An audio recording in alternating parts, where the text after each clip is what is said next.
That man, that young man, I forgive him.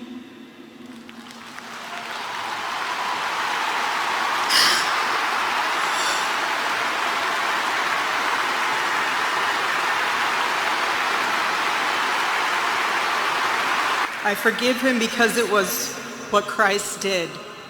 Believe it or not, after seeing that video, not everyone cheered. There were a lot of people on social media that disliked it for various reasons. The people on the left, some of them disliked it because they thought it's a circus or that it's fake. The other group of people on the left hated the fact that she forgave, which I find it very interesting because the first time she held a speech after the assassination, she was very set on getting vengeance, and the left criticized her for dialing up the rhetoric. Now that she comes up and she's showing forgiveness, the left comes up and criticizing her on showing forgiveness, saying like, what type of person would do that? Who can forgive, right? But, you know, with the left, like, I understand that they're not going to be pleased no matter what. There's no sense even trying to acknowledge them or connect with their morality. Like they have disconnected from normal people morality a long time ago. So, you know, when someone complains every time, all the time, regardless of what it is, it's time to ignore them.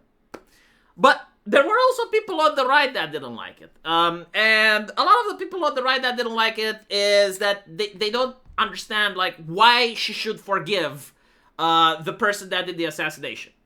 And I kind of get where this vibe is coming from because a lot of attacks happened in Europe as well.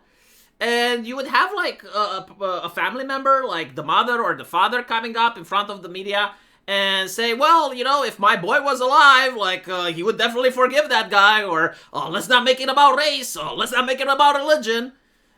I personally think that those people weren't forgiving from a Christian point of view. They were forgiving either from fear, like they didn't want the friends and liberal people to ostracize them if they said anything else.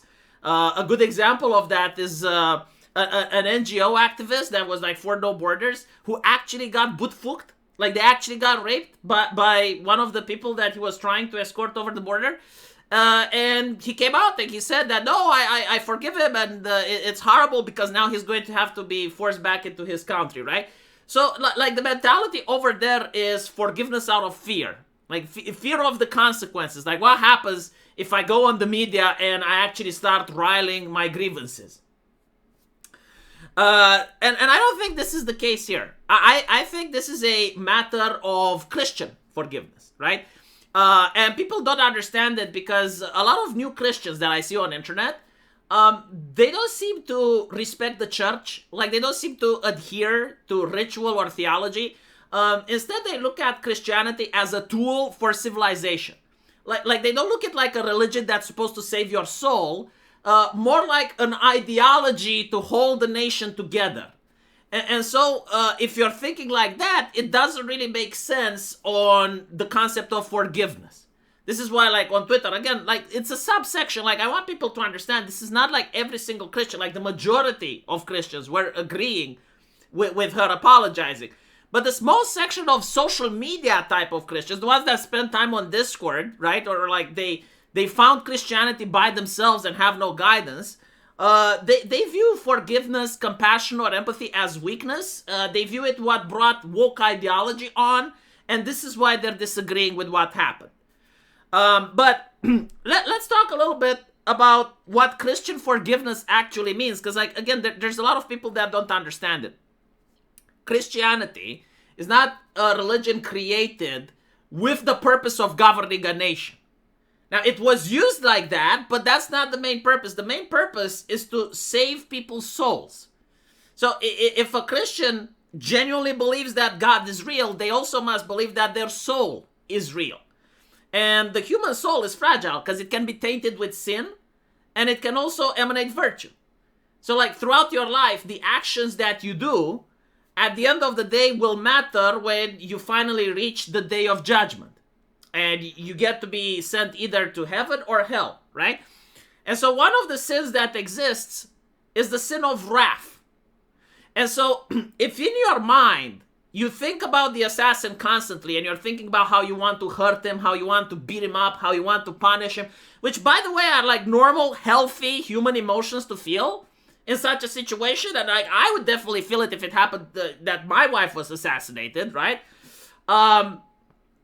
That makes your soul filled with sin. Like, despite the fact that it's gratifying to take pleasure in the torment of the assassin, like if he gets the death sentence and you want to get that shit, you want to see it, like you want to see him suffer like your husband did, that is considered wrath. That is sinful, right?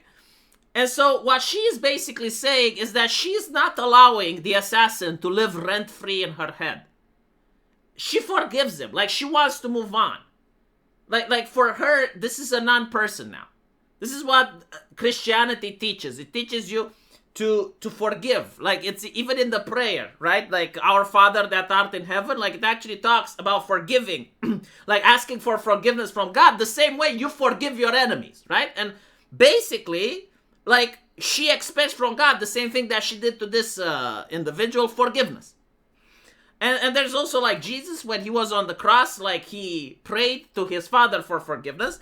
And so the purpose of a Christian in this situation is to actually pray so that this killer, this assassin, repents, right? So like, you're supposed to pray for his soul. You're supposed to forgive him and then pray for his soul. Now, this is very important, like, and I bet like a lot of people didn't stay to this part of the video, which is unfortunate.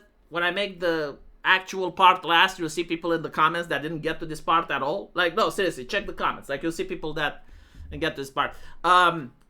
Just because she forgives it doesn't mean that justice doesn't have to be done, right? Like, earthly justice is different than the burden of the soul. One is spiritual in nature, right? Like, one is what she feels in her heart and her mind. And the other is like the justice that needs to be applied from an earthly perspective. Because at the end of the day, you can't let the killer go, right? Like, what message would that send?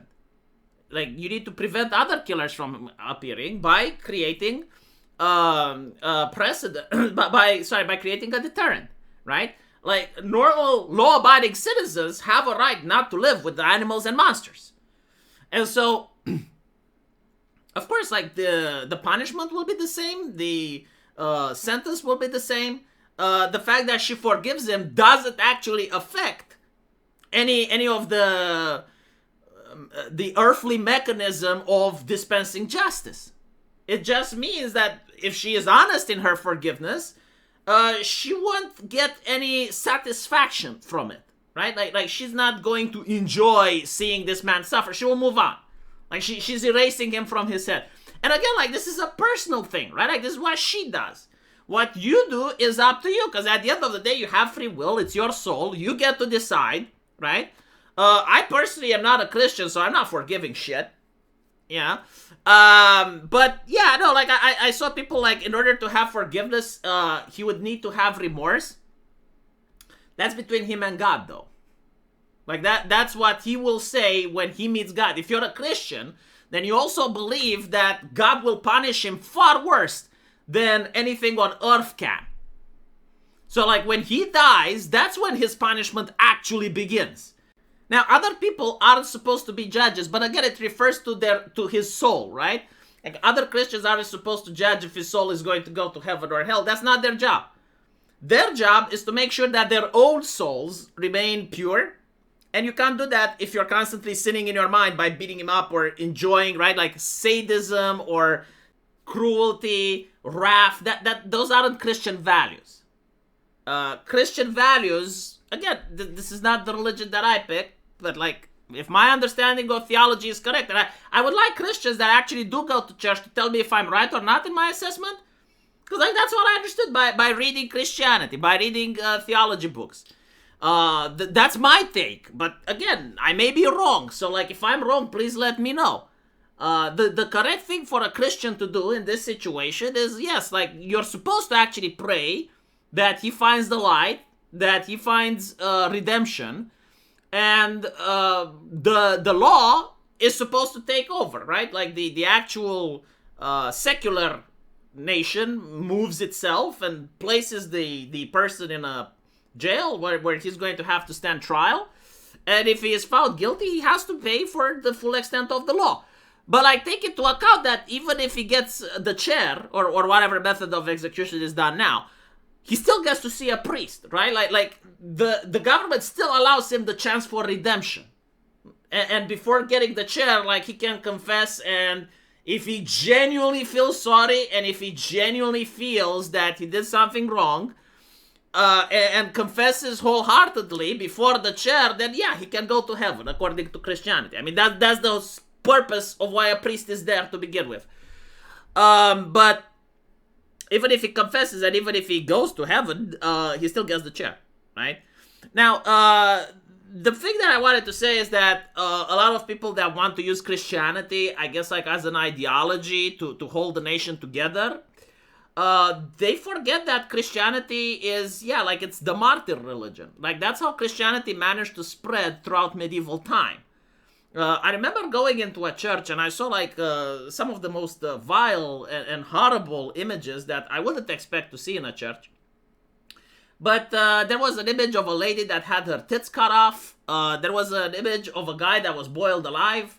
There was an image of a guy that was being sawn in half. There was an image of a guy that was being beheaded. And I had to ask, like, what is this? You know, because it was an Orthodox church and they had, like, their little images on the wall.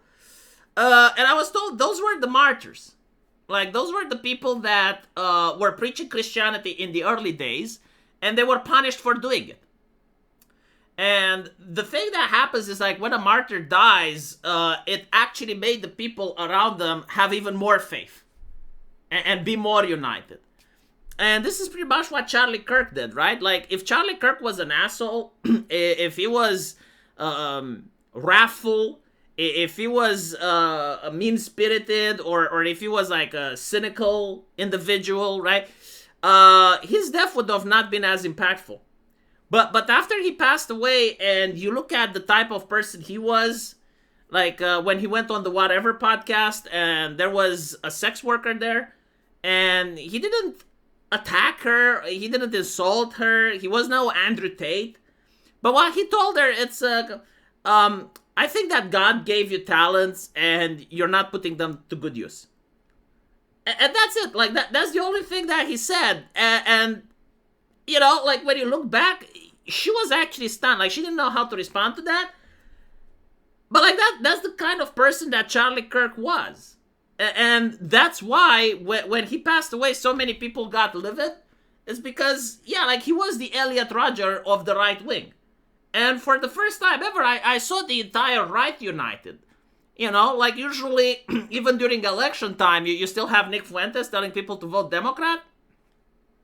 Like, there's this unity on the right. But after Charlie Kirk passed away, every single right-winger from centrist to the far extreme, all of them were united. And I think they still are for a while, right? Like, I don't know how long this unity will last.